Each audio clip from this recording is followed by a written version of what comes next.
बलूचिस्तान की ख़वातीन हज़ारों की तादाद में अपने हकूक़ मांगने के लिए गवादर और पसनी की सड़कों पर निकल आई हैं। ये सिर्फ गवादर नहीं बल्कि बलूचिस्तान की तहरीक का सबसे बड़ा औरतों का प्रोटेस्ट है। हिदायतुर्रहमान बलोच जो कि गवादर को हक दो तहरीक को लीड कर रहे हैं, उनका ये मानना है कि बलूचिस्तान और गवादर की अवाम को एक दफ़ा दोबारा चीट किया गया है और ये डेवलपमेंट के नाम पे उनसे उनके वसाइल और उनके हकूक़ छीने जा रहे हैं और अभी तक इस जो डेवलपमेंट जिसको कहा जा रहा है उसका कोई भी फ़ायदा गवादर की अवाम को नहीं पहुँचा।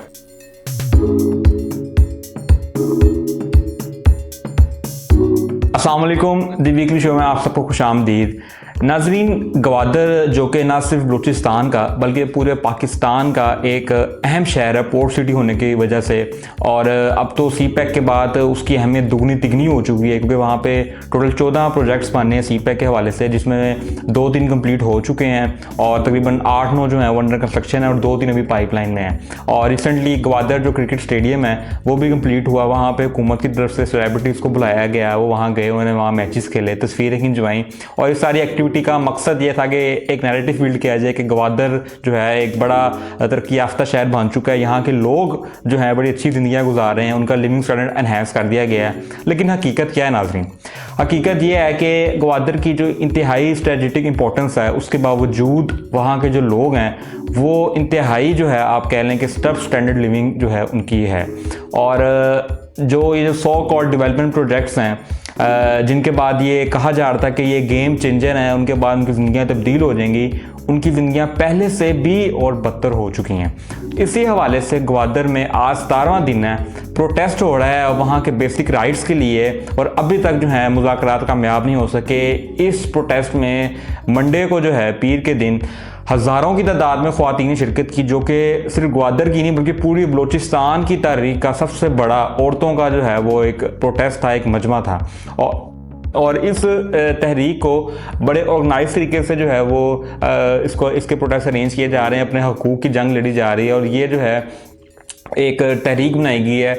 हक दो गवादर को या गवादर को हक दो मूवमेंट। इसको जो लीड कर रहे हैं वो कह रहे हैं हिदायतुर्रहमान बलोच साहब, और उनकी जो मुनासबत है वो जमात इस्लामी से है, वो बलूचिस्तान के जनरल सेक्रेटरी जमात इस्लामी के, और बड़े अच्छे तरीके से उन्होंने मोबिलाइज़ किया है लोगों को इस तहरीक के लिए, इस प्रोटेस्ट के लिए। और आप अंदाज़ा लगाएं कि बलूचिस्तान गवादर जैसा इलाका जहाँ पे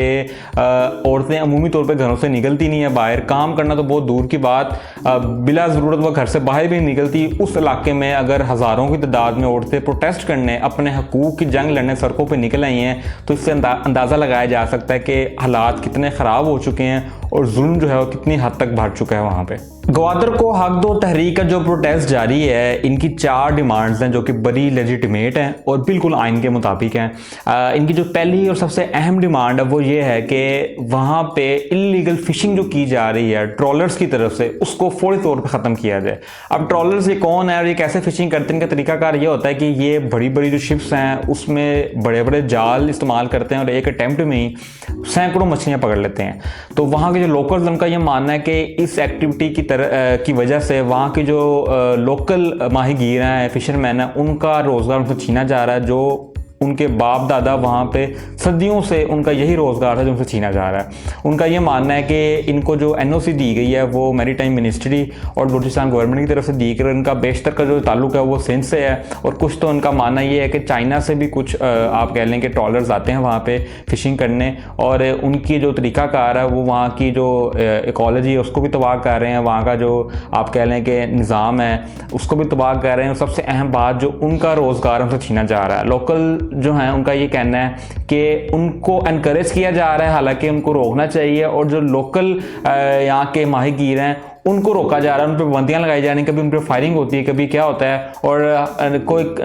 नए नए हथकंडे इस्तेमाल करके उनका रोज़गार उनसे छीना जा रहा है। दूसरी जो उनकी डिमांड है वो ये है कि ईरान के साथ जो ताल्लुकात हैं वो बड़े ज़्यादा पिछले अरसे से जो हैं वहाँ का जो ट्रेड है वो रुकी हुई है। उनका ये मानना है कि वहाँ पे तकरीबन 6 से 7 ऐसे डिस्ट्रिक्ट्स हैं जिनका सारा जो खुर्द-व-नोश का सामान है, खाने पीने की आइटम्स हैं, वो ईरान से आती हैं क्योंकि वो वहाँ से बहुत सस्ती उनको पड़ती हैं बनस्पतन पाकिस्तान की आइटम्स, और पाकिस्तान की चीज़ें वहाँ जाती भी नहीं हैं। इंफ्रास्ट्रक्चर के मसले हैं और बाकी मसाइल हैं। उनका ये मानना है कि वहाँ हमारे रिश्तेदार भी रहते हैं, वहाँ पे कुछ डिस्ट्रिक्ट में तो बिजली भी ईरान से आती है, तो वहाँ पे जो इतनी सिक्योरिटी के नाम पे पाबंदियाँ लगाई हुई हैं, उनसे उनकी जो लिवलीहुड है वो बहुत ज़्यादा ख़राब हो रही है, चीज़ें बहुत महंगी हो चुकी हैं। तो ट्रेड को जो है आसान किया जाए। मौलाना हिदायतुर्रहमान बलोच साहब एक प्रोग्राम में कह रहे थे कि जब पंजाब में आप सिखों के लिए जो है वो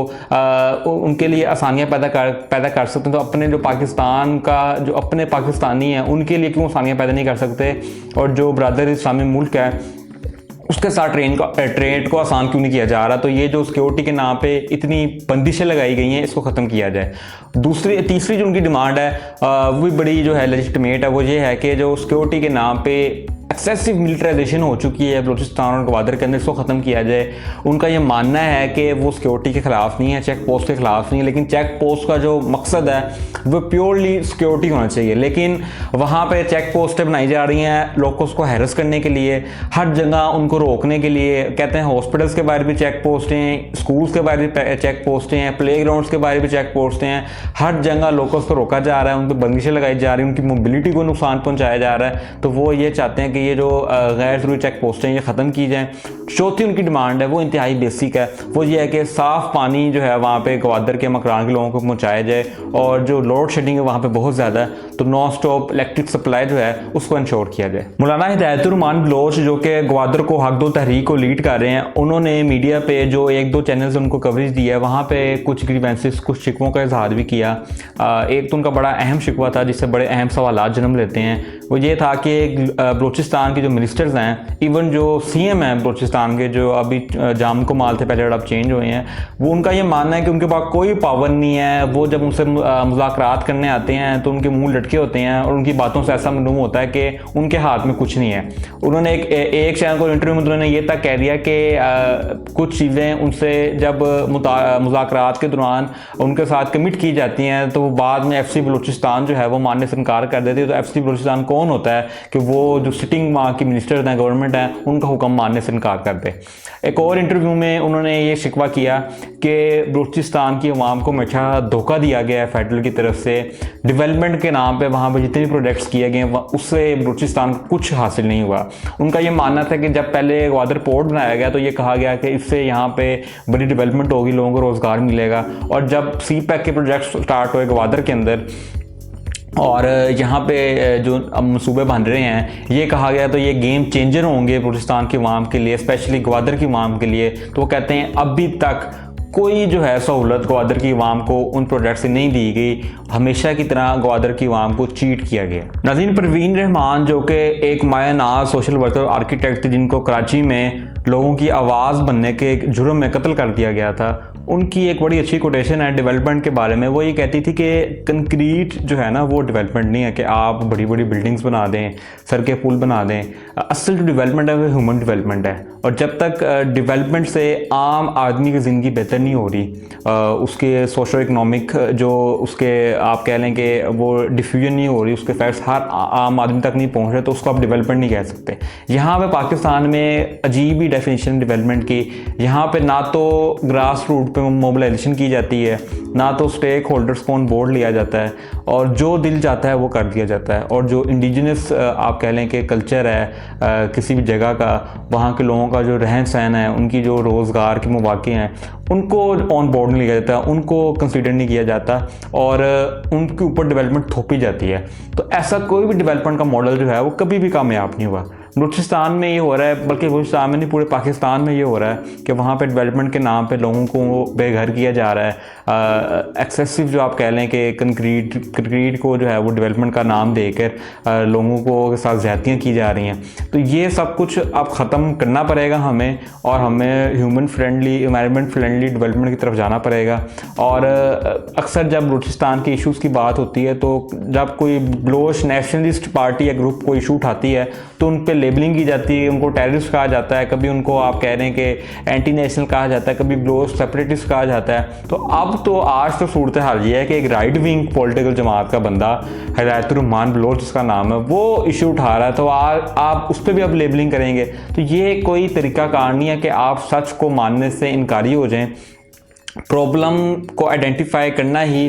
जो होता है सलूशन की तरफ पहला कदम होता है। तो बलूचिस्तान के जो इश्यूज़ हैं, चाहे वो फोर्स्ड डिसअपीयरेंसेस का मसला हो, चाहे वहाँ पे सीवियर ह्यूमन राइट्स वायलेशन जो हो रही हैं उनका मसला हो, इन इश्यूज़ को अब हल करना पड़ेगा। अगर आप इनको हल नहीं करेंगे, इन सेंसिटिव इश्यूज़ को हल नहीं करेंगे, तो और जो है आर्म्ड रेजिस्टेंट ग्रुप्स जो हैं वो जन्म लेते रहेंगे। तो क्या पाकिस्तान जो है बलोच लिबरेशन आर्मी या जो बाकी आर्म्ड रेजिस्टेंट ग्रुप्स हैं उस तरह के ग्रुप्स जो हैं उनको डील कर सकता है और मज़ीद इस तरह के ग्रुप अफोर्ड कर सकता है?